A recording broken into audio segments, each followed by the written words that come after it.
அனைவருக்கும் அன்பு வணக்கம். தமிழில் முன் அப்படின்னு ஒரு சொல் இருக்குது.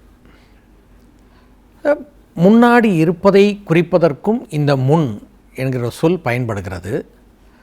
முன்பே நடந்த ஒன்றுக்கும் இந்த சொல் பயன்பாட்டுக்கு உரியதாக இருக்குது.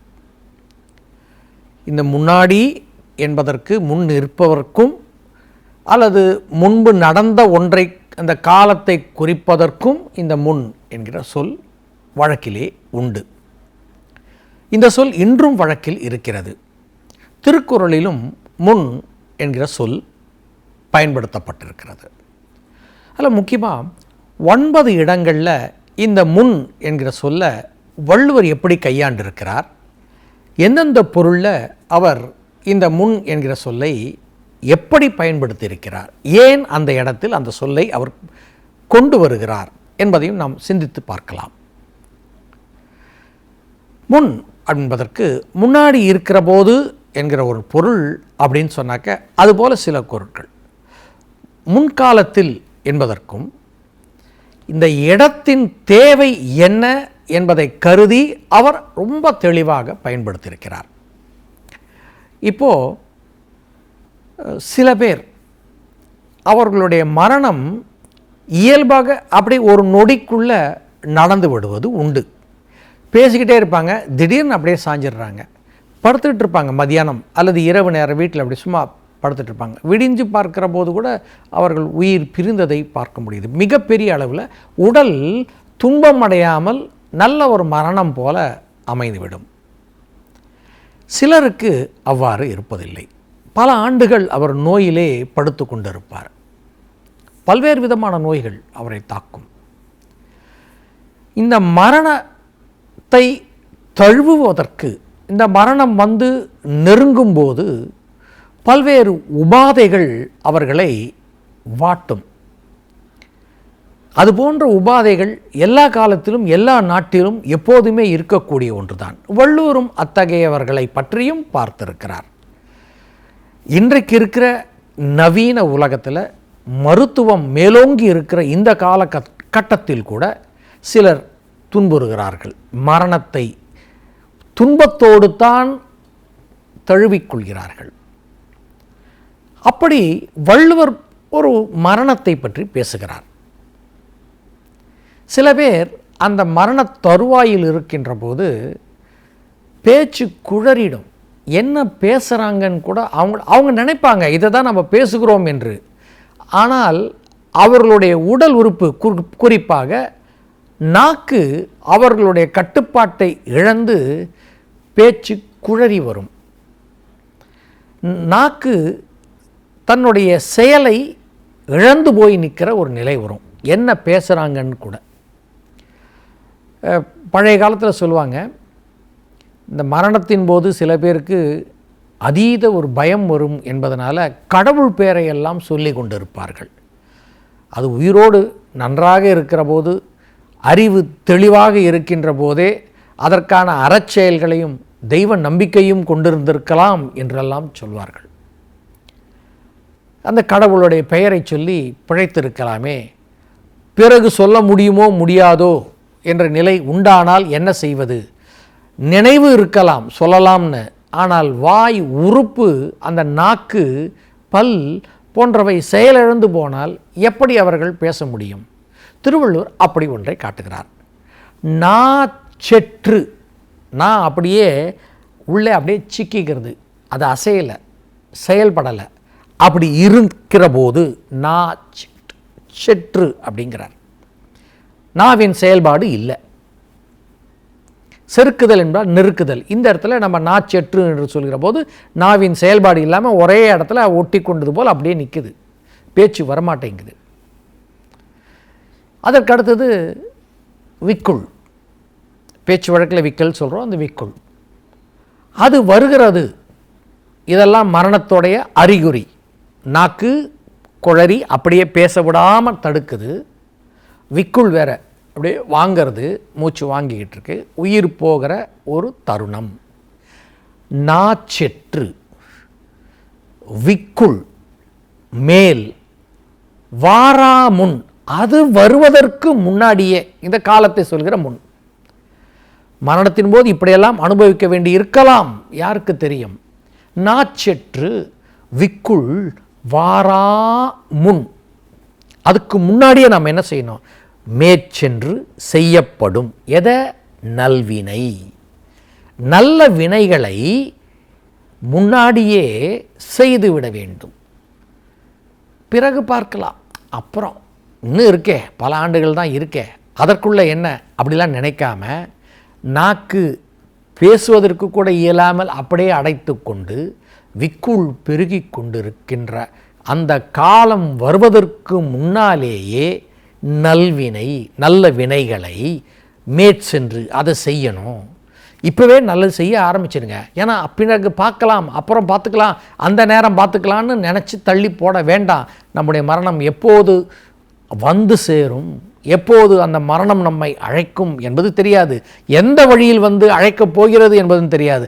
அதனால் அதை பற்றி எல்லாம் யோசிக்காதே, கிடைக்கின்ற இந்த வாய்ப்பிலேயே இப்போதே இந்த நொடியிலிருந்தே நல்ல வினைகளை நீங்கள் மேற்கொண்டு செய்து கொண்டு வாருங்கள்.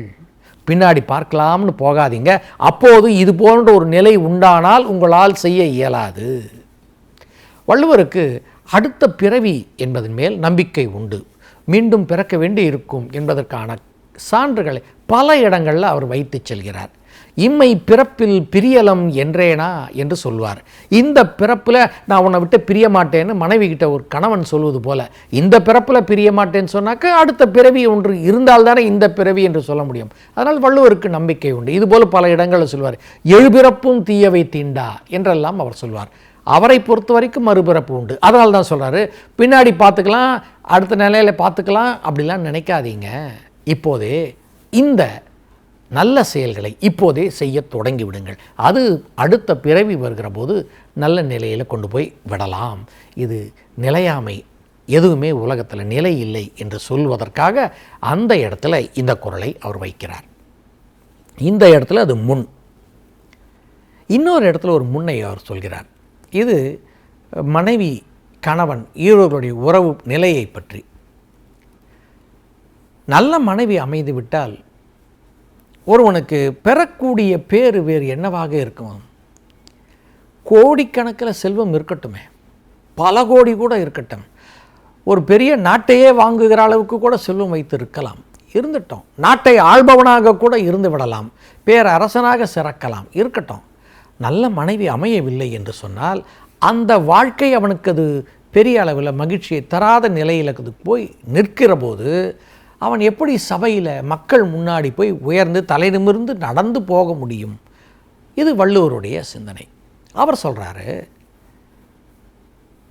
நல்ல மனைவி ஒருவருக்கு அமைய வேண்டும். அவன் சாதாரண ஒரு எளிய வாழ்க்கை கூட வாழட்டும். நல்ல மனைவி அமைஞ்சிட்டா அவன் தலை நிமிர்ந்து நடந்து போவான், சமூகத்தில் நடந்துப்பான், பலரும் புகழத்தக்கவனாக இருப்பான். பல இடங்களில் நம்ம பார்க்குறோம், வீட்டில் எலி வெளியில் புலி என்றெல்லாம் கேலி செய்வார்கள். ஏன்னா மனைவிக்கு பயந்து நடுங்குபவனை. இது ஒரு பக்கமாக இருந்தால் அவனுக்கு இகழ்ச்சியை பலரும் இகழத்தக்க அளவில் அந்த மனைவி அவளுடைய நடத்தை அமைந்து விட்டால் அப்போது என்ன ஆகுன்னா கணவன் வெளியே தலை காட்ட முடியாத ஒரு நிலை ஏற்படும். அது ஒரு பெருமையான ஒரு நடையோடு அவன் நடந்து வாழ முடியாது. புகழ் புரிந்த இலார்க்கு, இல் என்றால் இல்லத்தை குறித்து அந்த இல்லத்தை நடத்துபவளாகிய அந்த மனைவியை குறிக்கிறது. புகழ் புரியத்தக்க செயல்களை செய்யாதவளாக இருக்கிற ஒரு இல்லாள் அமைந்து விட்டால் புகழ் புரிந்த இலார்க்கு இல்லை. எது இல்லை? இகழ்வார் முன். மனைவி சரியில்லை அப்படிங்கிறதுனால எல்லோரும் இகழ்வார்கள் அல்லவா அந்த ஆணை. அன்றைய உலகத்தில் இருக்கக்கூடிய நிலையைத்தான் வள்ளுவர் பேசுகிறார். அந்த நிலையில் அவனை எல்லோரும் கேலி பேசுகிறார்களே, இகழ்கிறார்களே, பழித்து உரைக்கிறார்களே, அவருக்கு முன்னால் தலை நிமிர்ந்து அவன் எப்படி நடக்க முடியும்? இகழ்வார் முன் இல்லை.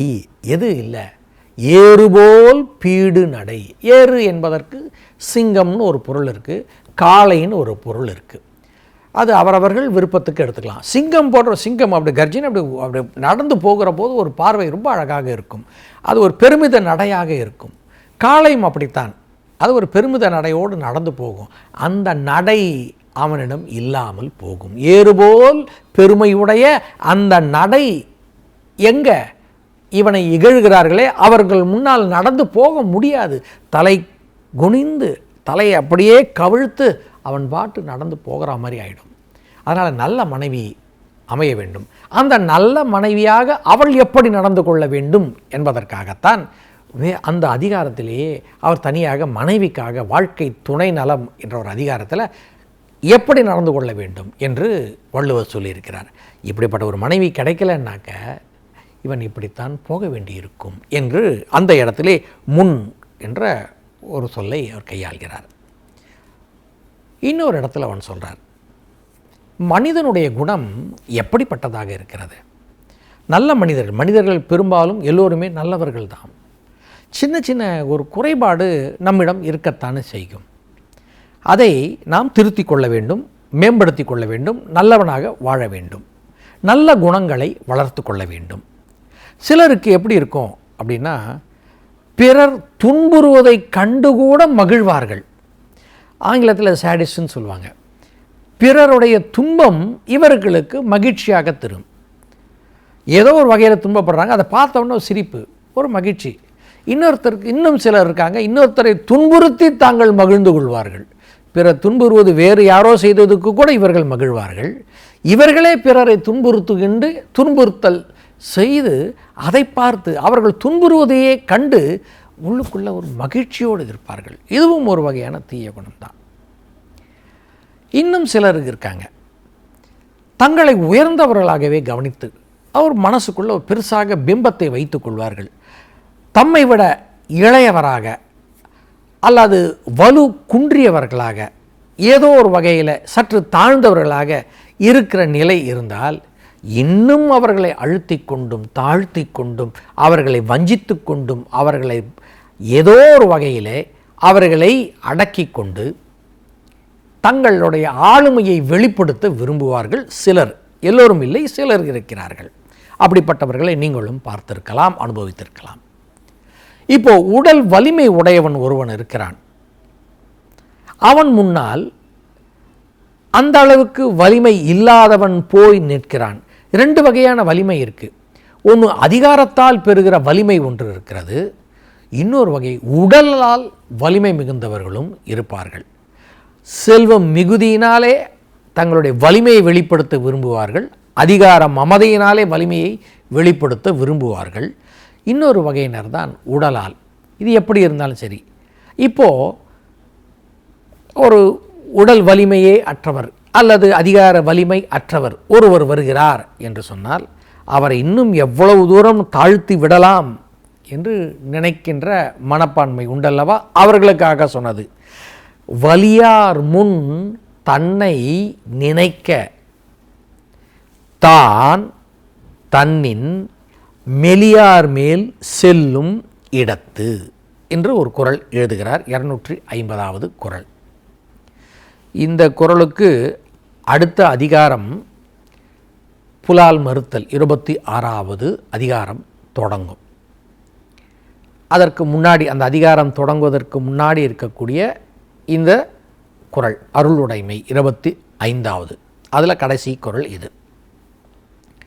வலியார் முன் தன்னை நினைக்க தான் தன்னின் மெலியார் மேல் செல்லும் இடத்து. வலியார் முன்னாடி, வலிமை மிகுந்தவன் முன்னாடி நாம் மாட்டிக்கிட்டா அதனால் அடையப்போகிற துன்பம் எத்தனை இருக்கும், அந்த வலியவன் நமக்கு செய்கிற தீமைகள் எவ்வளவு இருக்கும். நான் ஒருத்தன்ட்ட மாட்டிக்கிட்டேன், என்னை விட வலிமையானவன். அப்போ நான் அவன் எப்படியெல்லாம் தாக்குவான், எப்படியெல்லாம் என்னை வஞ்சிப்பான், எப்படியெல்லாம் எனக்கு துன்பத்தை தருவான் அப்படின்னு நம்ம நினச்சி பார்க்கணும். அப்படி நினச்சி பார்க்குற போது தான் தெரியும் நாம் எவ்வளவு துன்பத்தை அடைவோம் என்பது. இதை நீ நினச்சிப்பார்.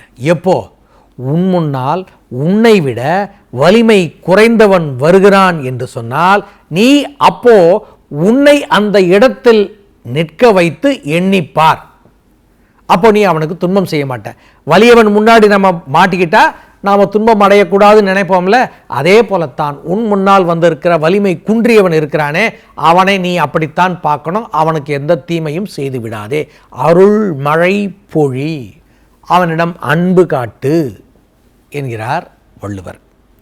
இது மனிதர்களுக்கு மட்டுமில்லை, நம்மை அண்டி வருகிற, நம்மை நம்பி இருக்க சில விலங்குகள் உண்டு. அந்த விலங்குகளை கொன்று தின்கிற குணம் கூட உண்டு. நம்மில் பலரும் அப்படித்தான் செய்கிறோம். பிற உயிரினை கொன்றுதான், புலால் மறுத்தல் என்று அவர் ஒரு அதிகாரமே அதற்காகத்தான் எழுதியிருக்கிறார். கொல்லான் புலானை மறுத்தானை கைகூப்பி எல்லா உயிரும் தொழும் என்கிறார். தன் ஊன் பெருக்கத்தான் பிரிது உன் உண்பான் எங்கனம் ஆளும் அருள் என்கிறார். அப்போ பிற உயிர்கள் கொன்று உண்பவனாக நாம் இருக்கிறோம். அத்தகைய குணம் நம்மக்கிட்ட இருக்குது. ஏன்னா நம்ம அது விலங்கினத்திட்ட நாம் அருள் காட்டலை அப்படிங்கிறாரு. அதனால் அதுக்கு அடுத்த அதிகாரம். இப்போ இந்த இதில் மனிதர்கள் மட்டுமே இல்லை, வலிமை குன்றியவர்களாக இருக்கிறாங்க.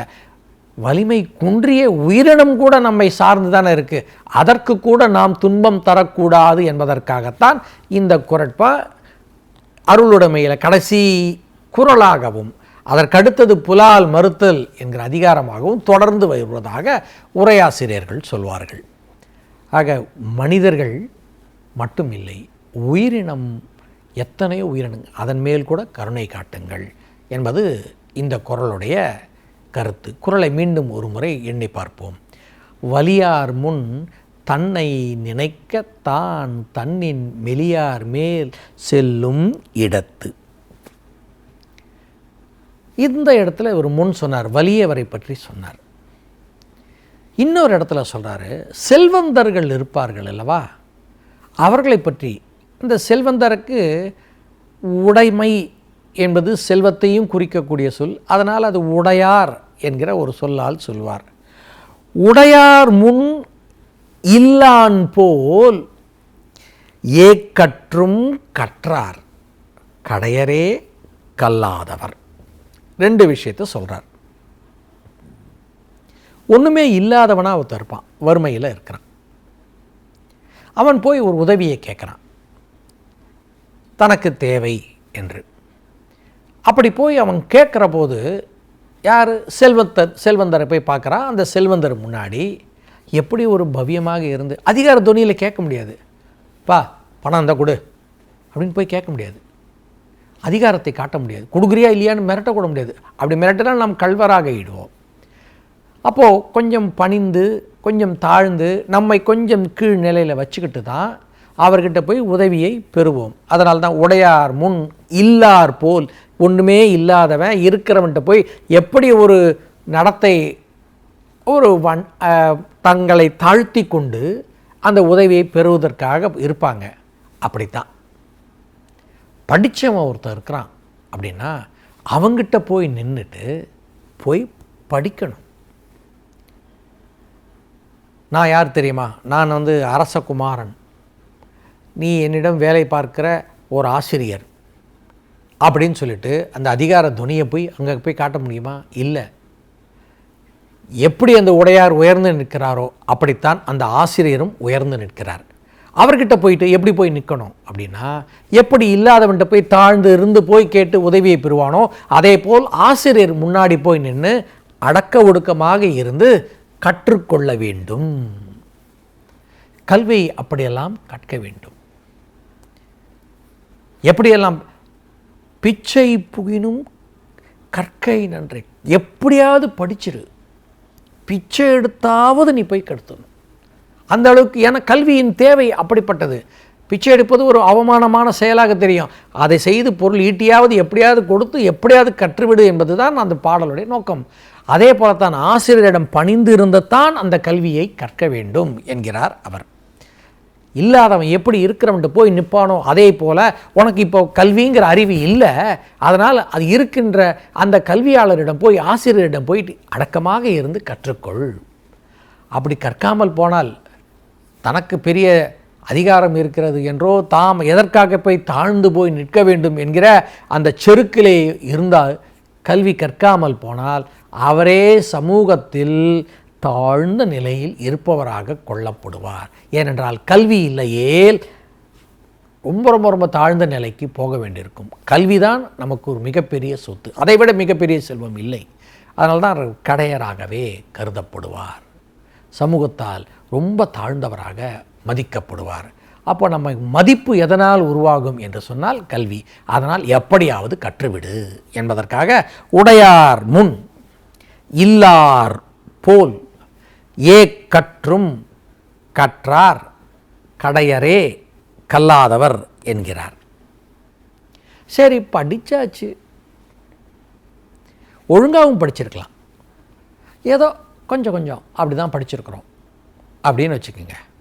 இப்போ அவர்களுக்காக பெரிய அறிவு இல்லை, கொஞ்சம் அங்கேயும் இங்கேயுமா அப்படி இப்படி ஒரு ஆடு ஒரு வரிசையாக அப்படியே முழுமையும் சாப்பிடாமல் இங்கே 2 இலை அங்கே 2 இலை அங்கே 2 இலைங்கிற மாதிரி அப்படியே குறித்து கொண்டே போகுமோ, அதை போல் கொஞ்சம் கொஞ்சம் அங்கங்கே படித்து வச்சுட்டு தங்களை பெரிய அறிவாளியாக ஞானிகளாக நினைத்து கொள்வோர் உலகத்தில் இன்றும் இருக்கிறார்கள். அவர்களுக்காக சொன்ன ஒரு குறட்பா தான் இப்போ நம்ம பார்க்க போகிறோம்.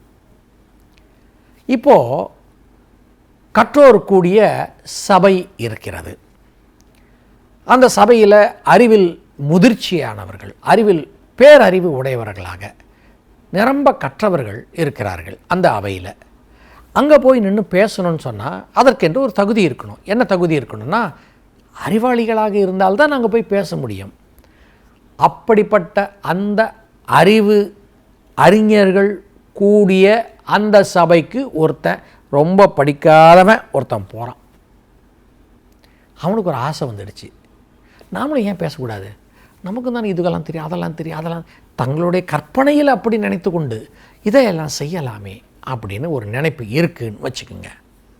அவர்களுக்காக சொன்ன ஒரு குறட்பாதான் இது. படிக்காதவன் நல்லவனாக இருப்பானா? குணத்தால் நல்லவனாக இருக்கலாம், ஆனால் சமூகம் மதிக்கிற அளவுக்கு ஒரு பெரிய நல்லவனாக அறிஞனாக அவன் மதிக்கப்பட மாட்டான். ஆனால் வள்ளுவர் சொல்கிறாரு, படிக்காதவன் கூட ரொம்ப நல்லவையா அப்படின்னு ஒரு இடத்துல சொல்கிறார். கல்லாதவரும் நனி நல்லர். நனி என்பது உரிச்சொல்ல சொல்கிறது, மிகுதியை காட்டுகிற ஒரு சொல். படிக்காதவன் கூட ரொம்ப ரொம்ப ரொம்ப நல்லவன். கல்லாதவரும் நனி நல்லர்.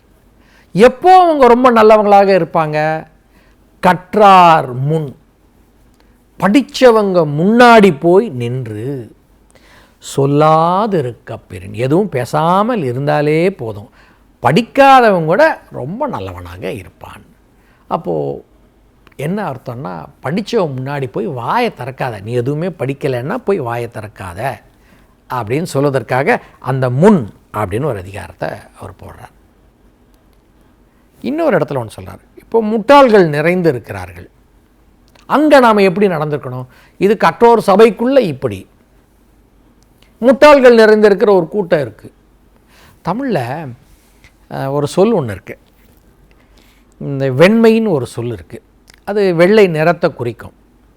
அதே சமயத்தில் அந்த வெண்மை, அந்த வெண்ணிறம் எந்தோட அடையாளமாக இருக்கிறதுனா, அறிவு குறைந்தது அல்லது பயனில்லாத ஒன்று என்கிற ஒரு பொருளில் கையாளப்படும்.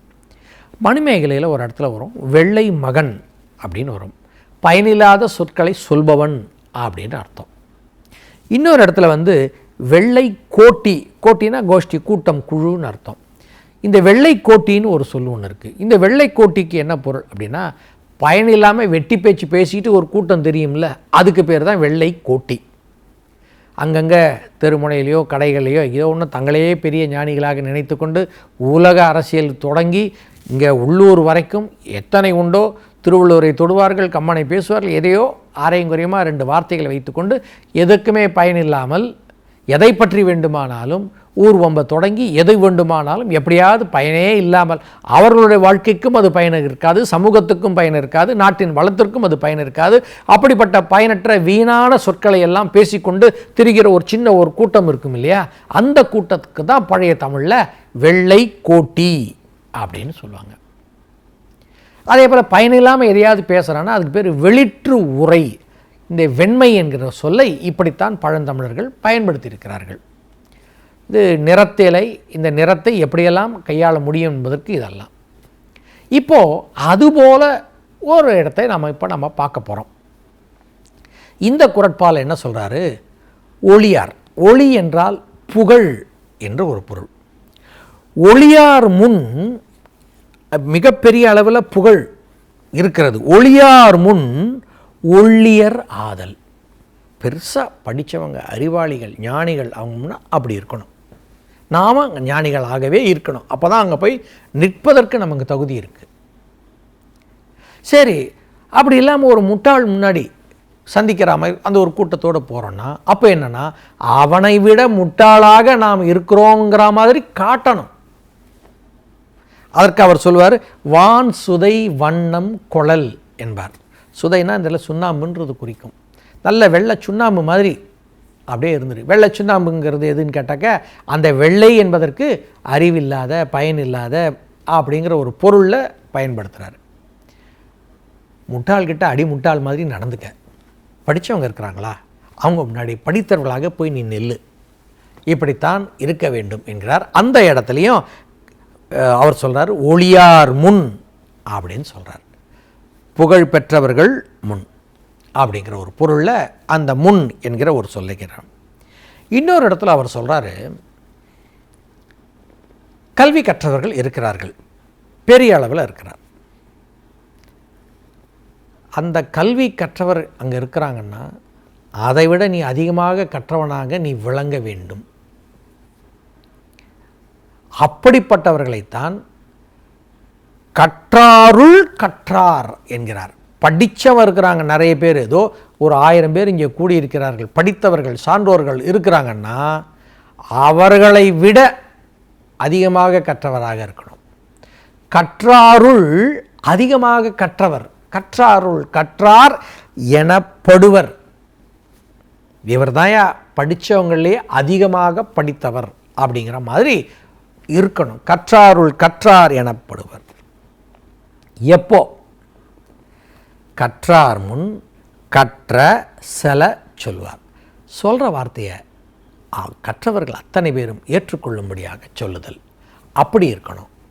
அந்த இடத்துல கற்றார் முன் என்று அந்த முன் என்பதை அவர் பயன்படுத்துகிறார்.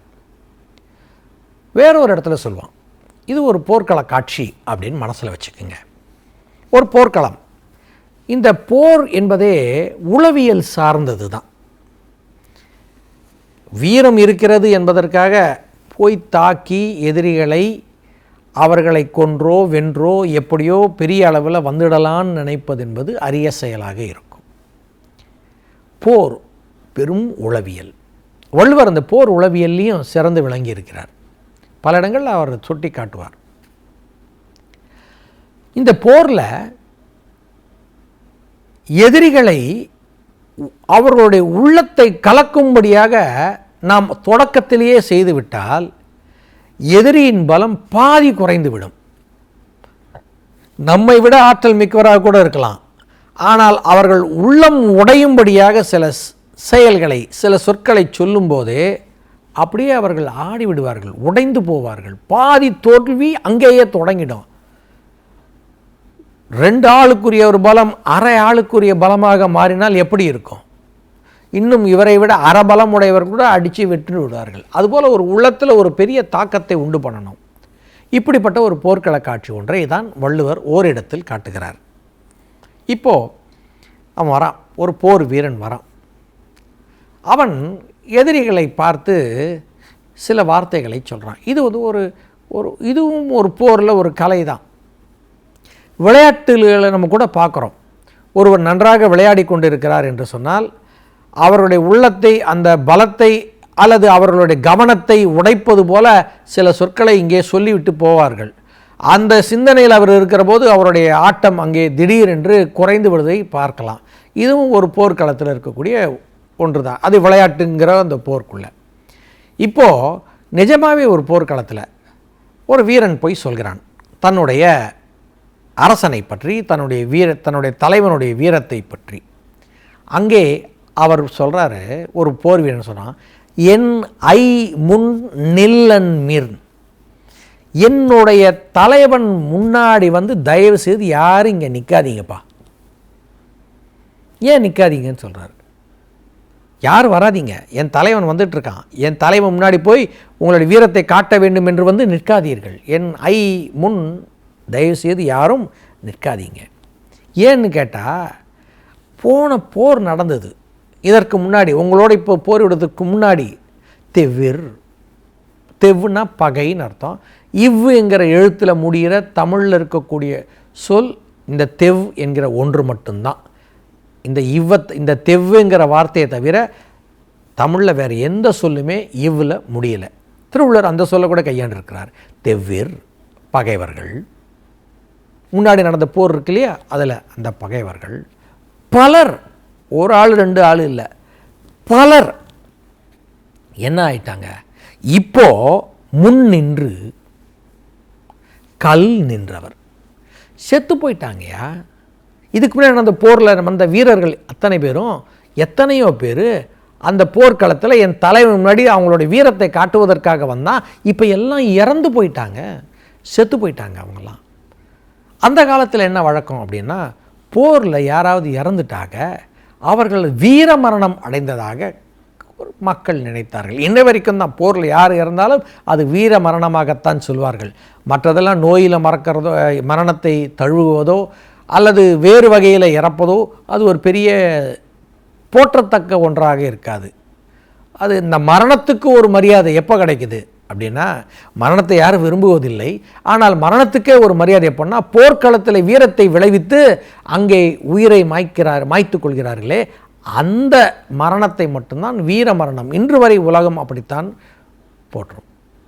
இப்போது அப்படி அந்த பகைவர்கள் முன்னாடி நடந்த போரில் பல பேர் அவங்களுடைய வீரத்தை காட்டுவதற்காக வந்தார்கள். என் தலைவன் முன்னாடி வந்து நின்று இப்போ என்ன ஆனாங்க அப்படின்னா, அவங்க செத்து போயிட்டாங்க.